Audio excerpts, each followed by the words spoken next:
좋은 아침입니다. 요한복음 2장 12절에서 25절 말씀 보도록 하겠습니다. 12절 그 후에 예수께서 그 어머니와 형제들과 제자들과 함께 가브라움으로 내려가셨으나 거기에 여러 날 계시지는 아니하시니라. 자, 예수님께서 이제 그 첫 표적을 행하시고 나서요, 옆에 있는 가버나움으로 가셨습니다. 이곳은 어머니 형제들이 있는 곳인데요. 그러나 그곳에 오래 머물러 있을 수 없었다, 이렇게 이야기하고 있습니다.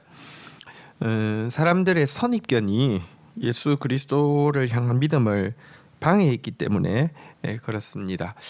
우리가요, 사실 주님을 안다고 생각하며 뭐 마리아 아들이잖아, 뭐 누구 형이잖아, 주님을 안다고 생각하는 이 생각이 그들로 하여금 도리어 예수님께서 일하시는 것을 막았던 것을 기억할 필요가 있습니다. 신자는 끊임없이 배우는 사람입니다.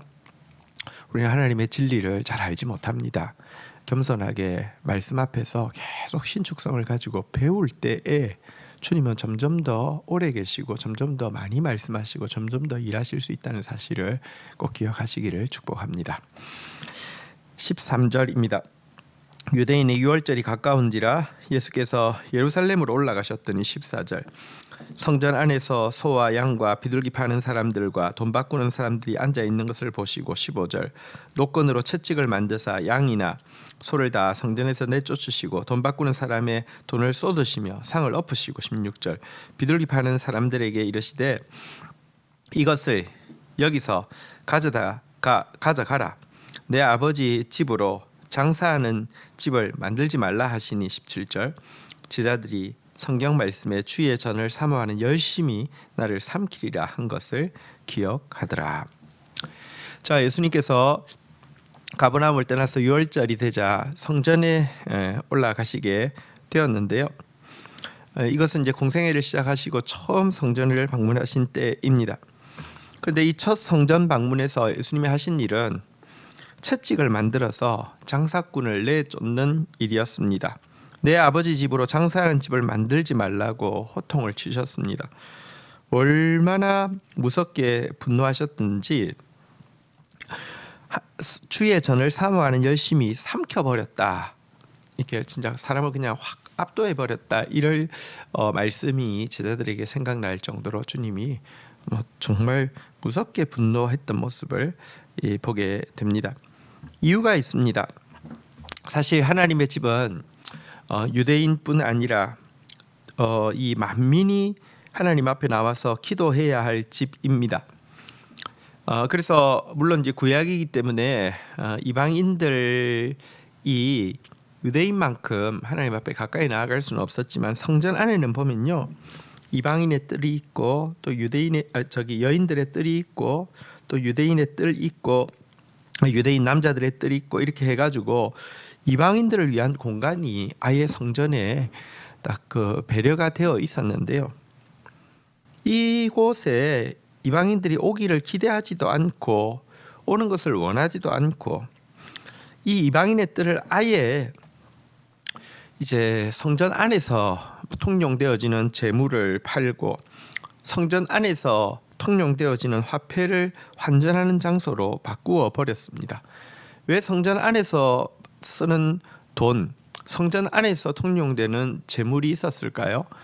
명분은 이 세상적인 돈은 부정하니까 성결한 돈을 드려야 되고 밖에서 가져온 재물이 부정할 수 있으니까 여기서 엄선한 재물로 드려야 된다, 이런 식으로 이야기하지만 이게 다 장사죠. 그러니까 실제 밖에서 이게 뭐 소나 양의 가격과 비교할 수 없이 비싸게 받고 환전이라는 명목으로 또 폭리를 취하고 장사하는 곳으로 이 이방인의 뜰을 이용하고 있었고 이방인들을 아예 나오는 것을 원천적으로 차단하고 있었기 때문에 그렇습니다. 여러분, 교회야말로 만민이 하나님 앞에 나오도록 만민을 향해서 열려 있어야 하고요. 교회야말로 거룩한 것인데 거룩이 여러분 거룩한 척한다고 거룩이 아닙니다. 지극히 작은 거, 물질을 하나님의 뜻대로 구별되게 쓸 수 있지 않다고 하면 거룩한 것이 아닙니다. 그리고 무슨 거룩한 척이 거룩이 아니라, 여러분 이 에스겔서에 보면요, 그 말방울에까지, 그러니까 이제 우리가 일상에 쓰는 가장 사소한 물건들, 그러니까 이제 말이 있으면 이제 그 뭐랄까요, 이렇게 그 방울 같은 것들이 이제 달려 있어서, 이제 그 요즘이야 여러분 뭐 차가 움직일 때 되면 이렇게 깜빡이 등이 있고 이렇게 하지만, 뭐 과거에는 이제 그런 것들을 이제 쓸 일이 있었겠죠. 근데 어쨌든 이런 것까지 거룩하라고 했습니다. 거룩이란 여러분 뭔가 예배당 안에 통용되는 문제가 아닙니다. 근데 사실 우리 일상의 생활에 가장 중요한 게 돈이잖아요. 돈 문제에서 또 거룩해야 되는데요. 여러분 예배당 안에서 거룩한 척하면서 이 재물로 폭리취하고 여기에 눈 멀어가지고 여러분 장사하고 있는 이 모습, 예수님께서 정말 분노하시고 뒤집어 엎으시고 쫓아내시고 있는 모습을 보게 됩니다. 한편 이 같은 분노하시는 예수님의 모습을 통해서 우리는 예수님에 대해서 또 우리가 가지고 있는 일방적인 이미지들을 지울 필요가 있음을 보게 됩니다. 우리는 예수님 하면 마냥 부드럽기만 할 것 같은 분으로 또 스스로 만들어버리는 경우도 있는데요. 오늘 본문에서 보이는 것처럼 예수님은요, 분노할 때 분노할 줄 아는, 용기 있게 분노를 표현할 줄 아는 분이셨다는 것입니다. 하지만 여러분 또 예수님의 차이는 뭐냐고 하면 여러분 사실 사람이 정의 때문에 분노했다가 분노가 그 사람을 삼켜버리는 경우도 있죠. 사랑 때문에 화냈다가 나중에 사랑은 오간데 없고 화만 남아있는 경우도 있잖아요. 근데 예수님은요, 진리를 위해서 사랑을 위해서 분노할 줄 아는 분이시지만 그 분노가 사랑과 진리를 삼키지 않도록 그 분노를 지배할 줄도 아는 분이셨다는 점에서는 차이가 있습니다.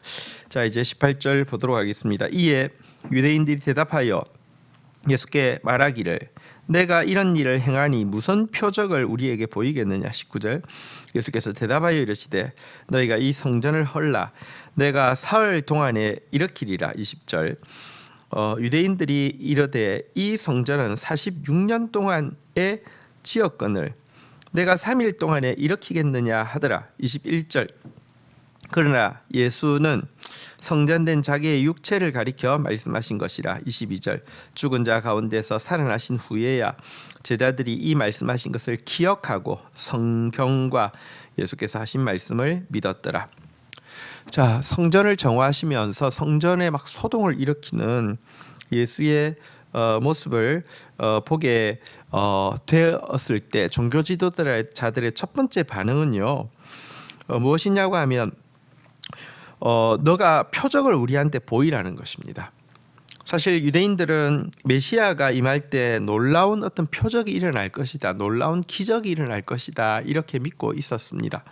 지금 당장은 자기들의 장사에 방해가 되고 당장은 자기들의 이익에 방해되는 건 맞지만 뭐 작게 생각할 것이 아니라 뭔가 메시아가 오면 엄청난 기적이 일어난다고 했는데 그 기적이 도리어 자기들로 하여금 또 어차피 성전은 자기들이 가지고 있으니까 이 성전에 성전을 홍보하고 성전의 중요성을 더 크게 하는데 도움된다고 하면 조그만 거 잃어버리고 더 큰 거 얻으면 문제 없으니까 하면서 표적을 요구를 하게 되었습니다. 보십시오. 성전을 더럽힌 자신들의 잘못을 돌아보고 회개하는 것이 아니라 이거 돈 되겠는데, 이거 장사 되겠는데, 이거 잘하면 그림 되겠는데 하면서 자기들의 유익을 위해서 지금 이와 같은 요구를 하는 것입니다. 자, 이때 예수님께서 제시한 표적은 무엇이냐고 하면 이 성전을 헐라 내가 사흘 동안에 다시 일으키리라 라는 표적을 주셨습니다. 이것은 무슨 말입니까? 예수님이 메시아의 표적이라는 메시아가 하나님 되심을 나타내는 것이잖아요, 그죠? 메시아가 성전의 주임임을 나타내는 것이잖아요.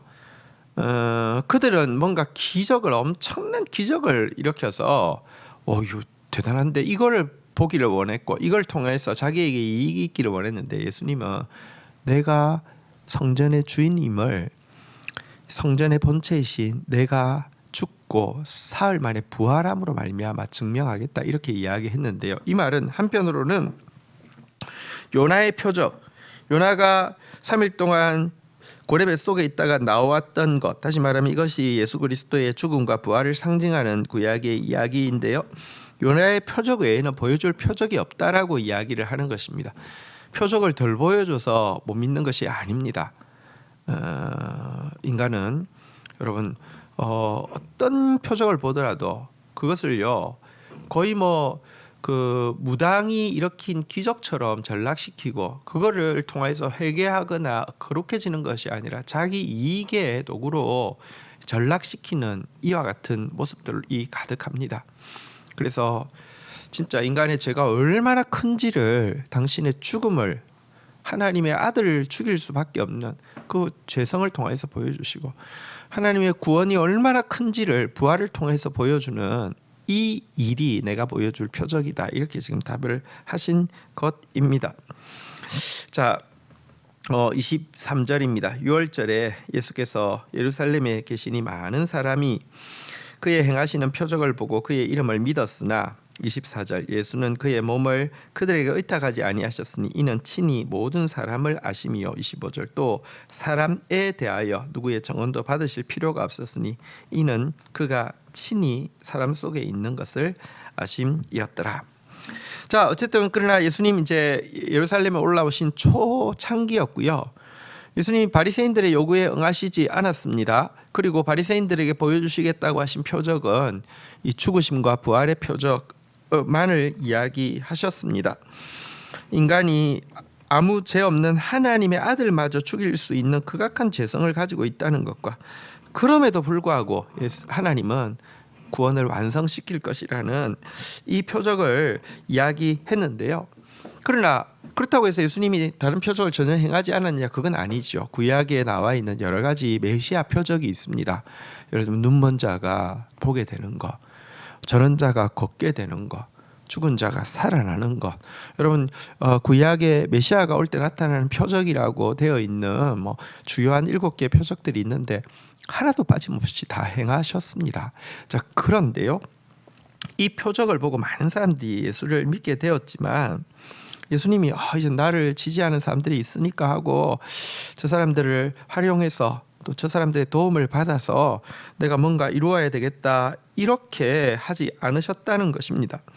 혹은 어떤 사람이 올 때 그 사람이 어떤 사람인지 저 사람 뭐 하는 사람이야, 저 사람 왜 왔어, 이거 물어보실 필요도 없었다라고 이야기하고 있습니다. 인간을 의지하지도 않았고요. 인간에 대해서 묻지도 않았다라고 이야기하고 있습니다. 왜냐고 하면 친히 모든 사람을 아시고요. 친히 사람 속에 있는 것을 아셨기 때문이다라고 이야기를 하고 있습니다.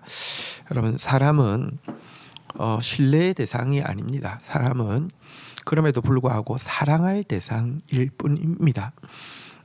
우리가 의지할 분은 하나님이시고요. 우리가 물을 대상도 하나님이십니다. 이 원리를 가지고 사람을 대하고 또 사람을 사랑하는 것이 신자의 대인관계입니다. 주신 말씀 붙잡고 기도하며 나가도록 하겠습니다.